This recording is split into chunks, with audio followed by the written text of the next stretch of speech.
Hello everyone, my self Rahul Gunawat और आज हम बात करने वाले हैं फार्माकोलॉजी के एक इम्पोर्टेंट टॉपिक के बारे में, नर्वस सिस्टम के बारे में।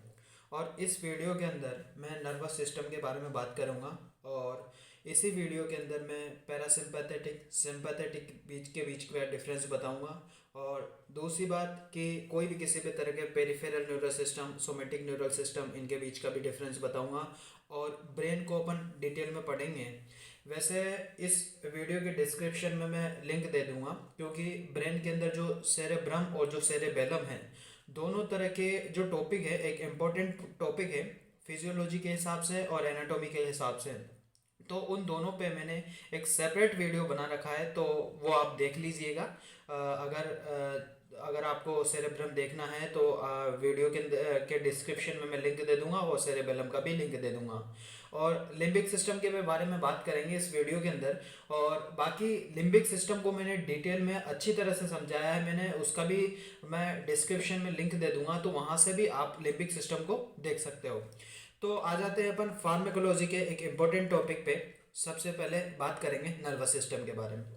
जनरली जो नर्वस सिस्टम है, इसका स्ट्रक्चर और फंक्शनल यूनिट होती है, वो होती है हमारी न्यूरॉन्स। नर्वस सिस्टम दो तरह के से डिवाइड होता है, एक सीएनएस और एक पीएनएस, मतलब सेंट्रल न्यूरल सिस्टम और पेरिफेरल न्यूरल सिस्टम। दो तरह के पार्ट्स है नर्वस सिस्टम के, central neural system, peripheral neural system. Central neural system की अगर सभी भी बात करें, ये दो तरह के से डिवाइड होता है, एक ब्रेन और एक स्पाइनल कोड्स। और ब्रेन और स्पाइनल कोड्स अगर दोनों की बात करें तो ये दोनों क्या है, एक इंफॉर्मेशन प्रोसेसिंग में हेल्प करते हैं, और या फिर मैं ऐसा भी बोल सकता हूँ कि इंटीग्रेशन में हेल्प करते हैं। इस डायग्राम को ध्यान से देखिएगा। इस डायग्राम के अंदर ये जो ब्रेन और ये वाला शो कर रखा है नीचे की तरफ लंबा वाला, ये है स्पाइनल कोड्स। तो ये तो हुआ हमारा ब्रेन, और ये स्पाइनल कोड तो ब्लैक से मैंने शो कर रखा है, ये है हमारा सीएनएस।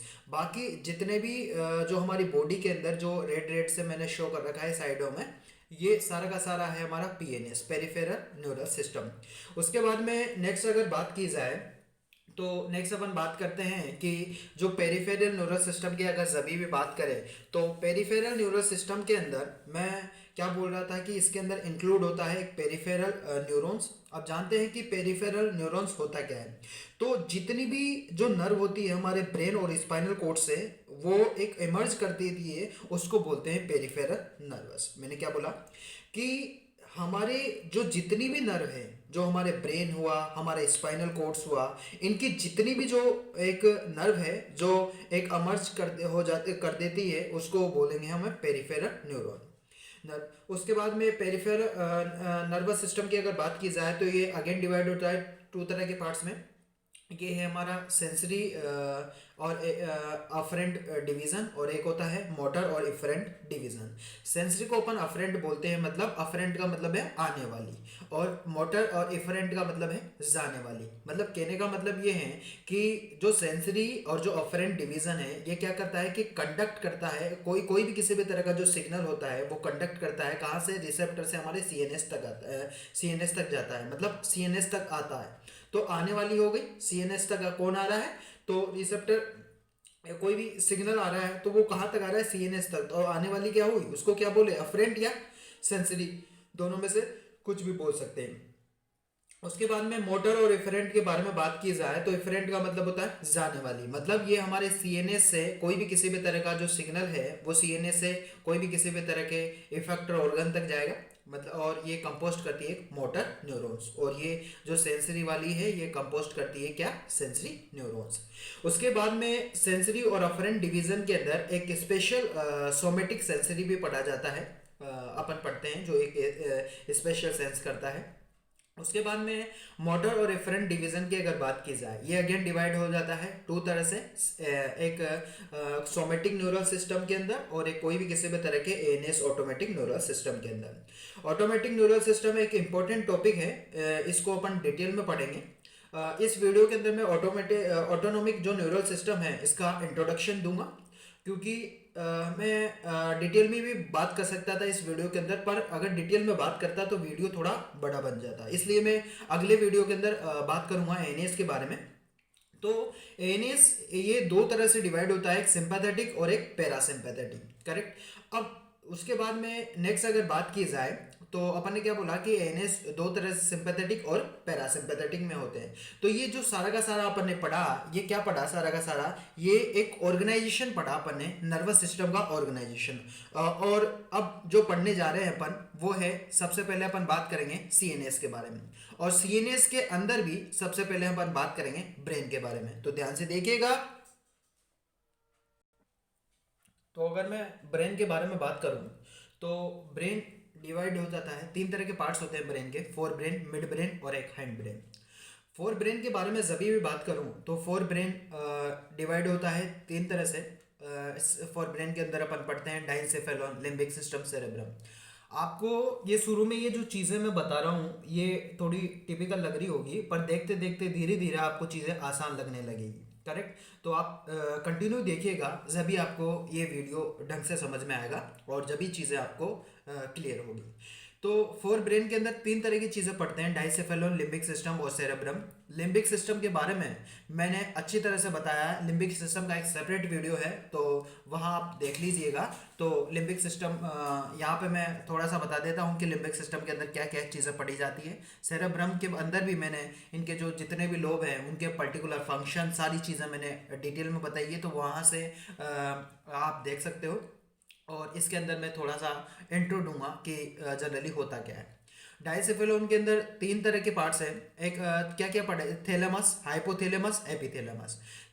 हाइपोथैलेमस नीचे की तरफ होता है इसलिए हाइपो मतलब नीचे, तो ये थैलेमस से नीचे होता है इसलिए हाइपोथैलेमस, और साइड में होता है एपिथैलेमस। लिम्बिक सिस्टम के अंदर हिप्पोकैम्पस, अमाइग्डाला, सेप्टम के बारे में बात की जाती है। और फ्रंटल के और सेरेब्रम की अगर बात करूं तो इसके अंदर कोई भी किसी भी तरह के फ्रंटल लोब हुआ, हमारा पैराइटल लोब हुआ, टेम्पोरल लोब हुआ, ऑसिपिटल लोब्स के बारे में बात की जाती है। और इन सभी के अलग अलग तरह के फंक्शन होते हैं जो मैंने डिटेल में बता रखा है। अब मैं डायग्राम की बात कर लेता हूँ, ध्यान से देखिएगा। तो इस डायग्राम को ध्यान से देखिएगा। ये मेरा फोर ब्रेन है जनरली, उसको मैंने शो कर रखा है। और फोर ब्रेन के अंदर ये सबसे बाहर की तरफ सेरेब्रम कॉर्टेक्स है। जो हमारा सेरेब्रम होता है ना, ये सेरेब्रम के जो कवरिंग होती है वो सेरेब्रम कॉर्टेक्स की होती है। तो ये मैंने ये सेरेब्रम कॉर्टेक्स शो कर रखा है। इसके नीचे की तरफ यहाँ लिम्बिक सिस्टम होता है, और जो लिम्बिक सिस्टम के अंदर जो मैंने तीन डॉट बना रखे हैं 1 2 3, ये फर्स्ट वाला क्या है, हिप्पोकैम्पस, ये सेकंड वाला अमाइग्डाला, और ये है सेप्टम, जो मैंने डिटेल में बात कर रखी है इन सभी के बारे में। उसके बाद में ये वाला जो पूरा पार्ट्स है जो मैंने ब्लू कलर से शो कर रखा है, ये डाइसेफेलोन है, ये थैलेमस है, ये एपिथैलेमस है, ये हाइपोथैलेमस है। और एपिथैलेमस के अंदर अपन पीनियल ग्लैंड्स भी पढ़ते हैं जनरली। ये किस तरह, और ये जो सेरेब्रम की अगर बात की जाए इसके अंदर किस तरह से लोब्स होते हैं, ये जैसे मैंने इनके बारे में तो बात कर दी कि थैलेमस ये है, यहाँ पे है, एपिथैलेमस साइड में है, हाइपोथैलेमस नीचे है, सारी चीज़ें। लिम्बिक सिस्टम के बारे में भी मैंने हिप्पोकैम्पस, अमाइग्डाला, सेप्टम के बारे में बात कर ली। अब मैं बात करूँगा सेरेब्रम के कुछ जो लोब्स हैं उनके बारे में। जनरली ये हमारी खोपड़ी है, और इस खोपड़ी को मैं ऊपर से देख रहा हूँ यार, करेक्ट। और ये हमारे साइड में ईयर है। तो अगर ऊपर से ये एक फेस साइड है और ये एक बैक साइड है, तो फेस के साइड में सामने की तरफ फ्रंट में एक लोब होता है, उसको बोला जाता है फ्रंटल लोब। उसके जस्ट बिलो की अगर बात की जाए तो वहाँ पे ये दो साइडों में भी ये होता है पेरिफेरल लोब्स, उसके जस्ट बिलो फ्रंटल के। और साइडों में जो नियर बाई ईयर के पास में होता है ये है टेम्पोरल लोब्स, और नीचे की तरफ पीछे की तरफ होता है generally back side occipital lobes. तो ये सारी बातें करी जाती है लोब्स के बारे में, जो मैंने डिटेल में बात कर रखी है, यहाँ पे ओनली इंट्रो में बताऊंगा, करेक्ट। उसके बाद में नेक्स्ट अपन बात कर रहे हैं फोर ब्रेन के बारे में, अपन ने डिस्कस कर चुके हैं। अब बात करेंगे मिड ब्रेन के बारे में, और फिर बात करेंगे हाइंड ब्रेन के बारे में, ध्यान से देखिएगा। उसके बाद में नेक्स्ट मैं बात कर रहा था कि मिड ब्रेन के बारे में, क्योंकि फोर ब्रेन के बारे में मैंने बात कर ली। मिड ब्रेन के अंदर एक स्ट्रक्चर जनरली प्रेजेंट होता है जिसको बोला जाता है कॉर्पोरा क्वाड्रिजेमिना। क्वाड्री मतलब है चार, चार तरह के लोब्स होते हैं जनरली इसके अंदर। मतलब दो ऊपर की तरफ होते हैं, दो नीचे की तरफ होते हैं। जो ऊपर की तरफ जो होते हैं उनको बोला जाता है सुपीरियर कोलिकुलाई, और नीचे की तरफ जो प्रेजेंट होता है उनको बोला जाता है इन्फीरियर कोलिकुलस। ऊपर की तरफ सुपीरियर कोलिकुलस, नीचे की तरफ इन्फीरियर कोलिकुलस। ये ऊपर की तरफ वाले जो दो दिखेंगे अपन को डायग्राम में बताऊंगा डिटेल में, वो है सुपीरियर कोलिकुलस और नीचे की तरफ जो है वो है इंफीरियर कोलिकुलस। हैंड ब्रेन के अंदर जनरली अपन तीन तरह की चीज़ें पढ़ते हैं, एक मेडुला ऑब्लंगेटा, एक पॉन्स और एक सेरेबेलम। जनरली सेरेब्रम तो पढ़ा था फोर ब्रेन के अंदर, और सेरेबेलम पढ़ते हैं अपन कहाँ पे, हैंड ब्रेन के अंदर। और जनरली जो सेरेब्रम होता है उसको बड़ा दिमाग बोला जाता है, और जो सेरेबेलम होता है उसको छोटा दिमाग बोला जाता है। आपने एक मूवी देखी हो नाना पाटेकर की, तो नाना पाटेकर उसमें क्या बोलता है कि यहाँ पे मत मार, ये एक छोटा दिमाग है। करेक्ट। तो वो किसके बारे में बात करता है यार, वो सेरेबेलम के बारे में बात करता है। करेक्ट। तो वो बोलता है कि यहाँ पे अगर सेरेबेलम पे अगर क्योंकि सेरेबेलम क्या करता है जनरली, हमारे इक्विलिब्रियम को मेंटेन करता है जनरली।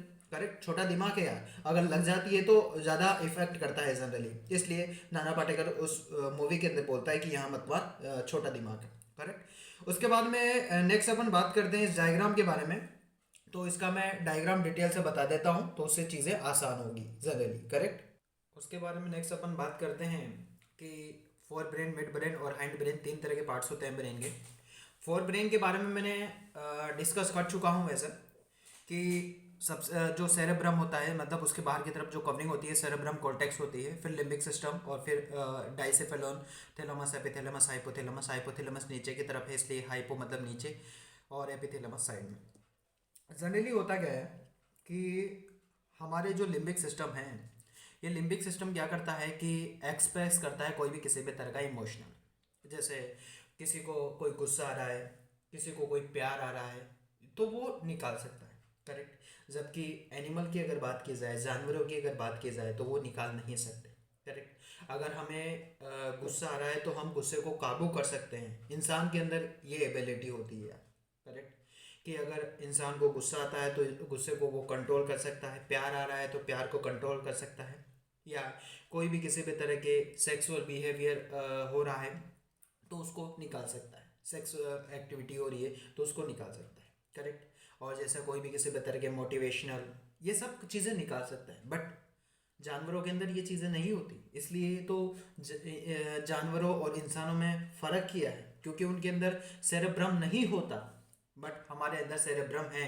क्योंकि अगर मान लो लिम्बिक सिस्टम है, लिम्बिक सिस्टम के अंदर मैंने क्या कहा कि ये कोई भी किसी भी तरह का एक्सप्रेस करता है इमोशनल। इमोशनल कुछ भी हो सकता है, गुस्सा, प्यार, कुछ भी हो सकता है। तो अब जब ये इसको किसी भी पर्सन है, कोई भी किसी भी तरह का इंडिविजुअल है, अगर उसको गुस्सा आ रहा है, तो गुस्सा आ रहा है तो वो गुस्सा करना चाहेगा, तो उसके ऊपर कौन भाई साहब बैठे हैं, सेरेब्रम कॉर्टेक्स बैठा है ना, तो ये कहता है भाई रुक जा यार, हैं भाई रुक जा यार, कि ये इसको कंट्रोल करता है। करेक्ट। और कंट्रोल करने में ये हेल्प करता है। बट जानवरों के अंदर ये होता ही नहीं है यार, तो वो अगर वो गुस्सा आएगा तो गुस्से को निकालेंगे निकालेंगे यार। करेक्ट। कभी आपने देखा हो तो, जैसे आपने कोई कुत्ता है अगर बैठा हुआ है, अगर उसको चुपचाप बैठा हुआ है, अगर उसको आपने छेड़ दिया तो वो आपकी तरफ चिल्लाएगा, भौंकेगा। करेक्ट। क्योंकि अब वो गुस्से को कंट्रोल नहीं कर सकता, क्योंकि उनके अंदर एबिलिटी नहीं होती, क्योंकि उनके अंदर सेरेब्रम नहीं होता। बट हमारी अगर बात की जाए तो हमारे अंदर इंसान में भगवान ने ये एबिलिटी दी है कि उसके अंदर सेरेब्रम कॉर्टेक्स प्रेजेंट है, तो वो गुस्सा आएगा तो वो उसको कंट्रोल कर लेगा यार। करेक्ट। उसके बाद में नेक्स्ट मैं बात करता हूँ, बाकी सारी चीज़ें मैंने लिम्बिक सिस्टम के अंदर अच्छे से डिटेल में बताई है, तो वहाँ से आप देख सकते हो। उसके बाद में थैलम ये हो गया, एपिथैलेमस के अंदर पीनियल ग्लैंड पड़ी जाती है सही सारी। और उसके बाद में हाइपोथैलेमस की बात की जाए तो हाइपोथैलेमस के अंदर कोई भी किसी भी तरह का बॉडी टेम्परेचर हुआ, इनके बारे में बात की जाती है। ईटिंग और ड्रिंकिंग, या कोई भी किसी भी तरह का हार्मोन्स जो रेगुलेट्स होता है, हमारी पिट्यूटरी ग्लैंड्स हैं, ये सारी की सारी चीज़ें अपन पढ़ते हैं हाइपोथैलेमस के अंदर। उसके बारे में नेक्स्ट अगर बात की जाए, जैसे और हाइपोथैलेमस के बारे में एक चीज़ है कि जब कोई भी किसी भी तरह का, जैसे कोई भी किसी भी तरह की चीज़ है हमने आँखों से देखी और कानों से सुनी, तो वो हमारे, अगर मैंने क्या कहा कि कोई भी चीज़ है जो हमने कानों से सुनी और आँखों से देखी, तो वो सबसे पहले हमारे थैलेमस के पास जाएगी। फिर थैलेमस क्या है कि कोई भी किसी भी तरह के विजुअल रिफ्लेक्स, कोई भी किसी भी तरह के ऑडिटरी रिफ्लेक्स, अलग अलग तरह के उनके पास पहुंच जाता है। तो कहने का मतलब ये है कि मैंने एक चीज़ बताई थी, जब टंकी नर्व सप्लाई के बारे में बात की थी तो वहाँ पे मैंने बताया था कि थैलेमस एक तरह का गेट कीपर है यार, करेक्ट। और ये एक तरह का गार्ड की तरह काम करता है।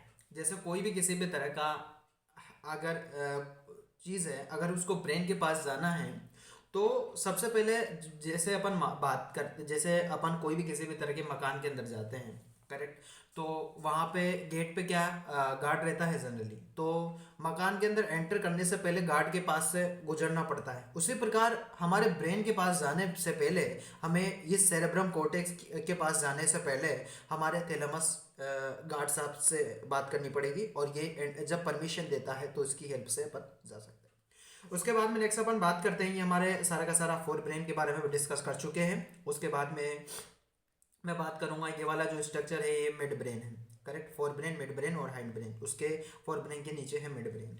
और जनरली यहाँ दो तरह के रिफ्लेक्स प्रेजेंट होते हैं। देखने के लिए होता है एक विजुअल रिफ्लेक्स, और सुनने के लिए होता है एक ऑडिटरी रिफ्लेक्स, करेक्ट। जो को जो विजुअल रिफ्लेक्स होता है ये तो ये जो सुपीरियर कोलिकुलस जो अपन पढ़ते हैं, ये मतलब इसके अंदर क्या प्रेजेंट होता है, विजुअल रिफ्लेक्स। बट जो इंफीरियर नीचे वाले होते हैं ना, ये ऑडिटरी रिफ्लेक्स के लिए रेस्पॉन्सिबल होते हैं, करेक्ट। भाई सुपीरियर कोलिकुलस तो किसके लिए रेस्पॉन्स होंगे, विजुअल रिफ्लेक्स के लिए, और इंफीरियर कोलिकुलाई मतलब ये ऑडिटरी रिफ्लेक्स के अंदर, करेक्ट। उसके बाद में ये ग्रीन ग्रीन से मैंने को जितना भी स्ट्रक्चर दिख रहा है ये सारा का सारा फोर ब्रेन है। ये वाला मिड ब्रेन हो गया, और नीचे की तरफ अपन बात करेंगे जो मैंने ऑरेंज से शो कर रखा है, ये हाइंड ब्रेन है।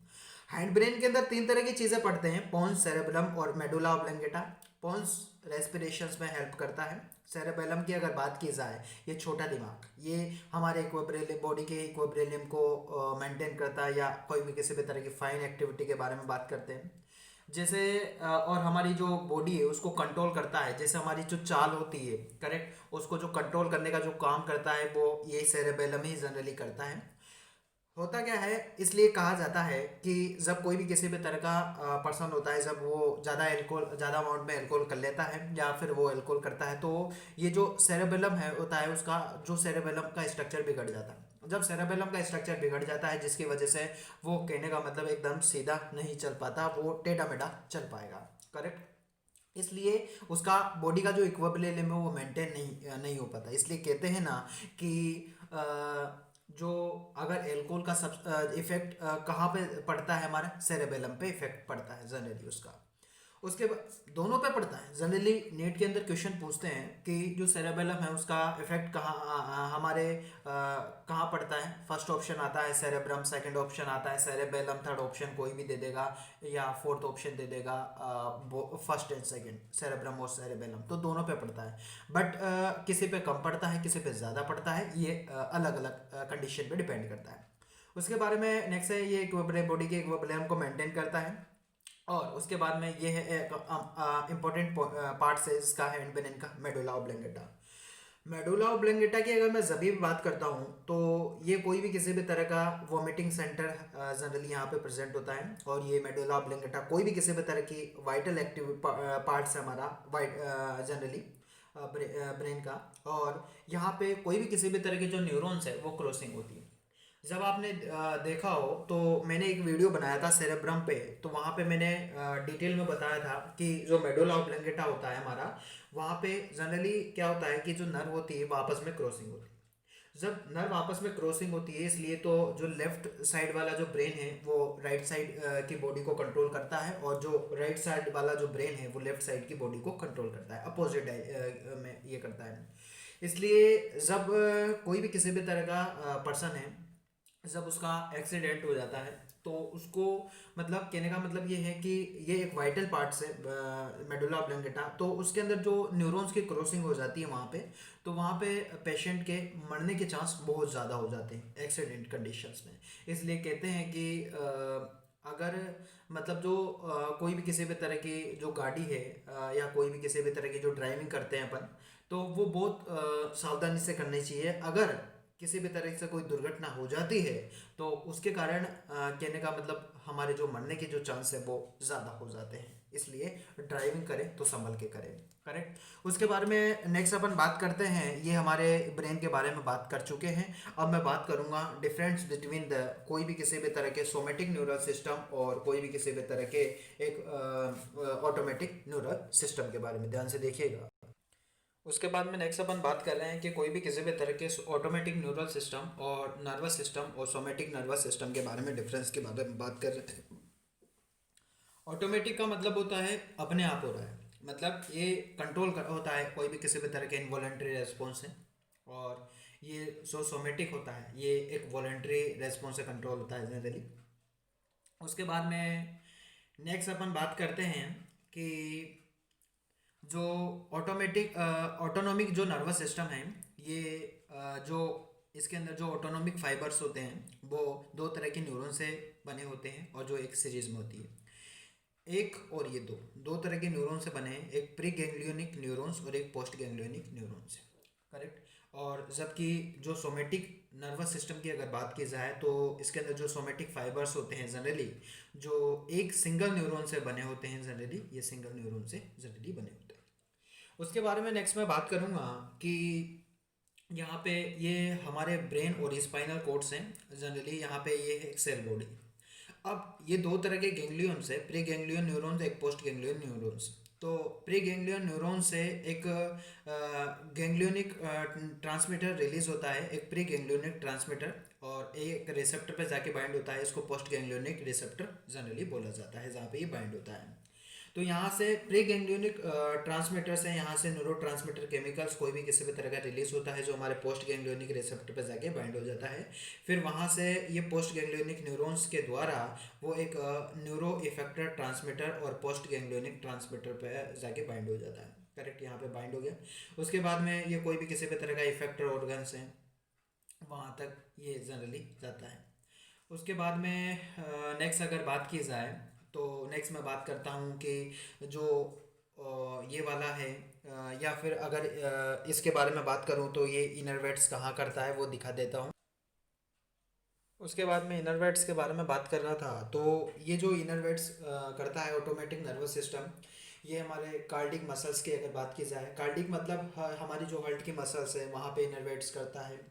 कोई भी किसी भी तरह का स्मूथ मसल्स होता है वहाँ पे, जो स्मूथ मसल्स का मतलब है कोई भी किसी भी तरह के जो विशल्स ऑर्गन्स हैं वहाँ पे ये इनर्वेट्स करता है। या कोई भी किसी भी तरह की ग्लैंड है जैसा एक्सोक्राइन ग्लैंड है, वहाँ पे मतलब जो सेक्रेशन होता है जनरली इसका ग्लैंड्स के अंदर, वो सारी चीज़ें देखते हैं। उसके बाद में नेक्स्ट अपन बात करते हैं सोमेटिक नर्वस सिस्टम के बारे में। तो ये जो सोमेटिक नर्वस सिस्टम है ये एक वॉलेंट्री रिस्पॉन्स कंट्रोल करता है। और ये इसके अंदर जो सोमेटिक फाइबर्स होते हैं जो एक सिंगल न्यूरॉन से बने होते हैं, और फिर यहाँ पे एक न्यूरो ट्रांसमीटर जनरली रिलीज होता है जो हमारे एक वॉलेंट्री रेस्पॉन्स को कंट्रोल करता है, मतलब स्केलेटल मसल्स को कंट्रोल करता है जनरली, और ये इनर्वेट्स करता है हमारे स्केलेटल मसल्स के अंदर। तो ये हमने इंट्रोडक्शन दिया ऑटोनॉमिक नर्वस सिस्टम का और सोमेटिक नर्वस सिस्टम का। उसके बारे में नेक्स्ट अपन बात करते हैं difference between the parasympathetic nervous system और सिंपैथेटिक नर्वस सिस्टम के बारे में। करेक्ट। तो नेक्स्ट अपन बात कर रहे हैं पैरासिम्पैथेटिक और सिंपैथेटिक नर्वस सिस्टम के बारे में, बात कर रहे हैं डिफरेंस के बारे में। तो जो पैरासिम्पैथेटिक सिस्टम की अगर बात की जाए तो ये क्रेनियो सैक्रल आउटफ्लो है, मतलब क्रेनियल नर्व और एक सैक्रल नर्व दोनों जनरली इसके अंदर का आउटफ्लो है। क्रेनियल नंबर 3, 7, 9 और 10 होती है। और स्पाइनल रूट्स की अगर बात की जाए S2, S3 और S4 है। उसके बाद में नेक्स्ट अपन बात करेंगे सिंपैथेटिक सिस्टम के बारे में। तो ये थोरिकोलम्बर है, आउटफ्लो है, मतलब जो T1 से L3 तक होता है। थोरिको मतलब थोरिसिस T1 और लंबर मतलब L3 तक। उसके बाद में नेक्स्ट अपन बात करेंगे, इस डायग्राम के अंदर दिखा रखा है मैंने कि यहाँ पे ये जनरली एक क्रेनियल आउटफ्लो है, क्रेनियल नंबर 3, 7, 9 और 10 है। ये सैक्रल आउटफ्लो है S2, S3 और S4 जनरली। करेक्ट। उसके बाद में नेक्स्ट अपन बात करते हैं कि दो तरह के जो हमने अभी पहले जो न्यूरॉन्स देखे थे, दो तरह के प्री गैंग्लियोनिक फाइबर्स और पोस्ट गैंग्लियोनिक फाइबर के बारे में बात की थी जब सोमेटिक न्यूरल सिस्टम और जब पेरिफेरल न्यूरल सिस्टम के जब सोमेटिक न्यूरल सिस्टम के बारे में अपन बात कर रहे थे, उसका डिस्कशन कर रहे थे, तो वहाँ पे मैंने बात की थी। उसके बाद में नेक्स्ट अगर बात की जाए तो नेक्स्ट अगर मैंने क्या बोला कि इससे पहले मैंने डिस्कस किया था somatic neural system automatic neural system के बीच का डिफरेंस। तो वहाँ पे दो तरह की चीज़ें पढ़ी थी, प्री गैंग्लियोनिक फाइबर और पोस्ट गैंग्लियोनिक फाइबर के बारे में। जनरली ऑटोमेटिक न्यूरल सिस्टम के अंदर मैंने कहा था कि दो तरह के न्यूरॉन्स होते हैं, प्री गैंग्लियोनिक न्यूरॉन्स और पोस्ट गैंग्लियोनिक न्यूरॉन्स। जबकि जो सोमेटिक जो न्यूरॉन्स है उसके अंदर एक सिंगल न्यूरॉन्स होती है जनरली। तो जनरली होता क्या है कि जो पैरासिम्पेथेटिक के केस के अंदर जो प्री गैंग्लियन फाइबर होता है ये लंबा होता है और जो पोस्ट गैंग्लियोनिक फाइबर होता है ये छोटा होता है जनरली। जबकि इसके केस के अंदर अपोज उल्टा है, मतलब जो प्री गैंग्लियोनिक फाइबर है छोटा है, ये मैंने शो भी कर रखा है, ये बड़ा दिखा रखा है यहाँ पे, ये छोटा दिखा रखा है, और यहाँ पे ये छोटा और ये बड़ा दिखा रखा है। थोड़ा सा यहाँ पे जगह कम होने की वजह से थोड़ा मैंने ऐसे दिखा दिया। उसके बाद में नेक्स्ट अपन बात करते हैं इसको कैसे याद करें, क्योंकि पैरासिम्पेथेटिक है, नाम ही बड़ा है यार, तो शुरू वाला मतलब क्या होगा, बड़ा होगा ना। देखो याद करने के लिए मैं बता रहा हूँ, ये पैरासिम्पेथेटिक सिस्टम और सिंपैथेटिक सिस्टम की अगर बात की जाए तो पैरासिम्पेथेटिक नाम ही बड़ा है। अगर पैरासिम्पेथेटिक का नाम ही बड़ा है मतलब शुरू वाला क्या होगा, लंबा होगा, और बाद वाला छोटा होगा। करेक्ट। और इससे अपोजिट इस साइड में कर लेंगे जनरली। उसके बाद में नेक्स्ट अपन बात करेंगे कि इसके जो रूट्स, ये जो क्रेनियल आउटफ्लो और सैक्रल आउटफ्लो है, इसको कैसे याद करें। तो इसके लिए मेरे पास भी एक ट्रिक है। क्योंकि पैरासिम्पेथेटिक सिस्टम की अगर मैं जभी भी बात करूँ, पैरासिम्पेथेटिक का मतलब क्या है यार कि पेरिफेरल, मतलब पी मतलब सॉरी मतलब नहीं है यार कि पैरासिम्पेथेटिक की अगर बात करूँ तो पी मतलब पैरासिम्पेथेटिक और पी मतलब पेरिफेरल। तो बाहर वाली जो जितनी भी क्रेनियल आउटफ्लो सेक्रल आउटफ्लो वो सारी की सारी है किसके अंदर, पैरासिम्पेथेटिक के अंदर। बट जबकि जो बाकी जो बीच वाली है थोरिकोस और लंबर ये किसके अंदर आती है, सिंपैथेटिक के अंदर जनरली आती है। तो ये जनरली डिफरेंस के बारे में बात करी मैंने। उसके बाद में नेक्स्ट मैं बात कर लेता हूँ कि कोई भी किसी भी तरह के हमारा जो सी एन एस है, यहाँ से कोई भी किसी भी तरह की दो तरह की जनरली गैंग्लियोनिक न्यूरॉन्स के बारे में बात की जाती है। अपने प्री गैंग्लियोनिक न्यूरोट्रांसमीटर और एक पोस्ट गैंग्लियोनिक न्यूरोट्रांसमीटर। और जब प्री गैंग्लियोनिक न्यूरोट्रांसमीटर और पोस्ट गैंग्लियोनिक न्यूरोट्रांसमीटर जहाँ पे यहाँ पे जनरली इम्पल्स जनरेट होती है जनरली एक, तो यहाँ पे जनरली एक गैंग्लिया है जनरली यहाँ पे, तो यहाँ पे एक न्यूरोट्रांसमीटर केमिकल्स रिलीज होता है दैट कैन बी एसिटाइलकोलिन। जो प्री गैंग्लियोनिक जो न्यूरोट्रांसमीटर की अगर बात की जाए, वो चाहे पैरासिम्पैथेटिक के केस की बात करें चाहे सिंपैथेटिक के केस की बात करें, दोनों के केस के अंदर होता है एसिटाइलकोलिन। करेक्ट, कोई फर्क नहीं पड़ता कि मैंने क्या, देखो यहाँ पे शो कर रखा है ना, ये देखो प्री गैंग्लियोनिक जो फाइबर्स जो गैंग्लियोनिक न्यूरोट्रांसमीटर है, दोनों के केस के अंदर चाहे पैरासिम्पैथेटिक हो चाहे सिंपैथेटिक हो, दोनों के केस के अंदर होता है एसिटाइलकोलिन। करेक्ट। उसके बाद में पोस्ट गैंग्लियोनिक न्यूरोट्रांसमीटर की अगर बात की जाए तो यहाँ दोनों के अंदर होता है पोस्ट गैंग्लियोनिक, ये होता है दोनों के अंदर होता है, ये होता है एक एन रिसेप्टर। एन रिसेप्टर का मतलब है कोई भी किसी भी तरह का निकोटिन रिसेप्टर। तो मैंने क्या बात करी कि चाहे प्री गैंग्लियोनिक न्यूरोट्रांसमीटर केमिकल हो चाहे पोस्ट गैंग्लियोनिक न्यूरोट्रांसमीटर हो, चाहे पैरासिम्पैथेटिक का हो चाहे सिंपैथेटिक का हो, दोनों ही केस के अंदर जो सेम है, मतलब जो प्री गैंग्लियोनिक न्यूरोट्रांसमीटर है वो तो है एसिटोकोलिन्स, और जो पोस्ट गैंग्लियोनिक न्यूरोट्रांसमीटर है वो है an receptor that can be nicotine receptor. उसके बाद में बट एक चीज़ में फ़र्क है फिर आगे जाके, यहाँ पे जनरली यहाँ पे पोस्ट गैंग्लियोनिक जो गैंग्लियोनिक की अगर बात की जाए तो यहाँ पे पोस्ट गैंग्लियोनिक पे यहाँ पे एक यहाँ पे जो पैरासिम्पैथेटिक के केस के अंदर तो जनरली एसिटोकोलिन रिलीज होता है। बट सिंपैथेटिक के केस की अगर बात की जाए तो वहाँ एक कोई भी किसी भी तरह का एक नॉन एड्रेनलिन रिलीज होता है। मैंने क्या बोला कि पोस्ट गैंग्लियन, देखो प्री गैंग्लियोनिक और पोस्ट गैंग्लियोनिक रिसेप्टर तो दोनों के अंदर सेम है, बट यहाँ पे जो पोस्ट गैंग्लियोनिक के यहाँ पे गैंग्लिया के यहाँ पे ये तो रिसेप्टर पे तो दोनों चीज़ों सेम है। बट यहाँ पे अगर बात करूँ तो यहाँ तो एक एसिटोकोलिन रिलीज हो रहा है किस पैरासिम्पैथेटिक के केस के अंदर, तो बट अगर उसकी बात की जाए किसके अंदर पोस्ट गैंग्लियो सिंपैथेटिक के केस के अंदर, तो वहाँ जो पोस्ट गैंग्लियोनिक होता है वो है नॉरएड्रेनालिन। इसलिए नाम से पता चल रहा है यार कि, या फिर अगर मैं बात करूँ इसलिए कहते हैं ना यार कि देखो मैंने क्या बोला, देख एक बार दोबारा से बता देता हूँ मैं, समझ में नहीं आया होगा आपको। ये वाला क्या है यार, ये वाला है कोई भी किसी भी तरह का प्री गैंग्लियन, ये मान लो पोस्ट गैंग्लियन है। करेक्ट। अब ये जो प्री गैंग्लियोनिक की अगर बात की जाए, ये अब ये इस साइड वाला मान लो आप पैरासिम्पेथेटिक का है, ये है सिंपैथेटिक का, करेक्ट। तो ये पैरासिम्पेथेटिक का जो प्री गैंग्लियन है वो तो है एसिटोकोलिन्स, और जो पोस्ट गैंग्लियोनिक है इसका वो है एक तरह का एनएम रिसेप्टर। और इसका जो जो सिंपैथेटिक वाले जो का बात करूँ तो प्री गैंग्लियन है एसिटोकोलिन्स, और जो पोस्ट गैंग्लियोनिक है वो भी सेम नॉन रिसेप्टर। बट यहाँ पे अगर बात करूँ तो यहाँ तो इसके अंदर तो एक एनएम कोई भी किसी भी तरह के एसिटोकोलिन्स था, इसलिए एसिटोकोलिन्स रिलीज हो रहा था, इसलिए इसको बोलते हैं पैरासिम्पैथेटिक कोलिनर्जिक सिस्टम। जबकि जो कोई भी किसी भी तरह की सिंपैथेटिक की अगर बात करो तो उससे नॉन एड्रेनलिन रिलीज होता है, इसलिए उसको बोला जाता है एड्रेनर्जिक सिस्टम।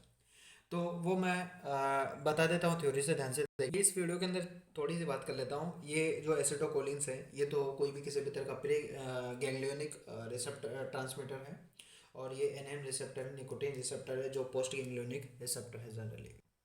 उसके बाद में नेक्स्ट अपन बात कर रहे हैं कि जो ऑटोमेटिक नर्वस सिस्टम है वो दो तरह से होता है, पैरासिम्पैथेटिक और सिंपैथेटिक।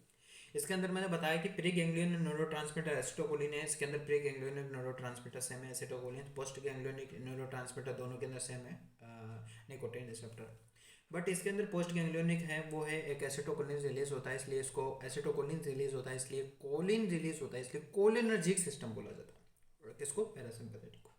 सिंपैथेटिक के किसके अंदर पोस्ट गैंग्लियोनिक न्यूरोट्रांसमीटर है that can B non adrenaline है, एड्रेनलिन है इसलिए एड्रेनलिक सिस्टम जनरली बोला जाता है। उसके बाद में कुछ ऑर्गन है पैरासिम्पैथेटिक ऑर्गन्स हैं जो सप्लाई करते हैं पैरासिम्पैथेटिक सप्लाई को ओनली, और कुछ ऑर्गन हैं जो सप्लाई करते हैं एक सिंपैथेटिक को, वो जनरली बात कर लेते हैं, ध्यान से देखिएगा। तो नेक्स्ट मैं बात कर रहा था कि कुछ ऑर्गन्स हैं जो पैरासिम्पैथेटिक्स को सप्लाई करते हैं ओनली। कौन कौन से ऑर्गन्स है वो? जैसे सीलियरी मसल्स हैं, हमारी पैनक्रेटिक ग्लैंड है, और कोई भी किसी भी तरह का गैस्ट्रिक ग्लैंड है जो ओनली पैरासिम्पैथेटिक को सप्लाई करते हैं। बट अगर बात करें कि कुछ ऑर्गन्स हैं जो हमारे सिंपैथेटिक को सप्लाई करते हैं, जैसे स्वेट ग्लैंड हो गई, हेयर फॉलिकल्स हो गया, स्प्लीन हो गया, मोस्ट ब्लड वेसल्स हो गया, ये सारी के सारे सिंपैथेटिक को सप्लाई करते हैं। बट इसके अंदर कुछ एक्सेप्शन जनरली। सिंपैथेटिक के अंदर मैंने क्या बोला था? सिंपैथेटिक के अंदर मैंने एक चीज़ बोली थी कि जो कि एक तो है हमारी स्वेट ग्लैंड। स्वेट ग्लैंड के अंदर क्या था यार कि दो तरह के जो एक प्री गैंग्लियोनिक न्यूरॉन्स है, एक पोस्ट गैंग्लियोनिक न्यूरॉन्स है जनरली। जो सिंपैथेटिक के अंदर मैंने कहा था कि यहाँ पे क्या जनरली रिलीज होता है, generally adrenaline sorry cholinergic non adrenaline release होता है जनरली पोस्ट गैंग्लियोनिक पे। बट यहाँ पे जो स्वीट ग्लैंड के केस के अंदर रिलीज होता है एसिटोकोलिन्स, ये एक्सेप्शन है इसका, करेक्ट। जबकि मैंने क्या कहा कि स्वीट ग्लैंड है आरती किसके अंदर है? सिंपैथेटिक के अंदर, करेक्ट, क्योंकि ये ओनली सिंपैथेटिक को सप्लाई करता है। बट आना इसके अंदर क्या चाहिए? एक नॉन एड्रेनलिन, पर इसके अंदर आता क्या है? एक रिलीज कौन करता है? ये एसिटोकोलिन रिलीज करता है, इसलिए ये एक एक्सेप्शन है। उसके बाद में एड्रेनल मेडुला की अगर मैं बात करूं तो एड्रेनल मेडुला के अंदर एक सिंगल्स न्यूरॉन्स जनरली रिलीज होती है दैट कैन बी, और ये भी रिलीज करती है एसिटोकोलिन, जबकि इसको रिलीज क्या करना चाहिए? क्योंकि ये अगर सिंपैथेटिक को सप्लाई करती है तो जाहिर सी बात है कि नॉन एड्रेनलिन होना चाहिए, बट यहाँ पे होता है एक एसिटोकोलिन रिलीज कर देता है। जबकि एसिटोकोलिन्स कहाँ कौन रिलीज करता है? पैरासिम्पैथेटिक वाला। तो ये दो एक्सेप्शन है, स्वीट ग्लैंड और एक एड्रेनल मेडुला, तो ये याद रहेगा। तो ये जो कुछ ऑर्गन्स है जो पैरासिम्पैथेटिक को सप्लाई करते हैं, ये याद रखिएगा आप, सिलियरी बॉडी, पैनक्रेटिक और गैस्ट्रिक, ये तो है पैरासिम्पैथेटिक को सप्लाई करते हैं ओनली, करेक्ट। और ये कुछ ऑर्गन्स है जो सप्लाई करते हैं हमारे सिंपैथेटिक को, जैसे स्वेट ग्लैंड हो गई, हेयर फॉलिकल्स है, स्प्लीन है, मोस्ट ब्लड वेसल्स है, सारी की सारी। और स्वेट ग्लैंड और एड्रेनल मेडुला के बारे में बात की जाए तो ये एक्सेप्शन है। तो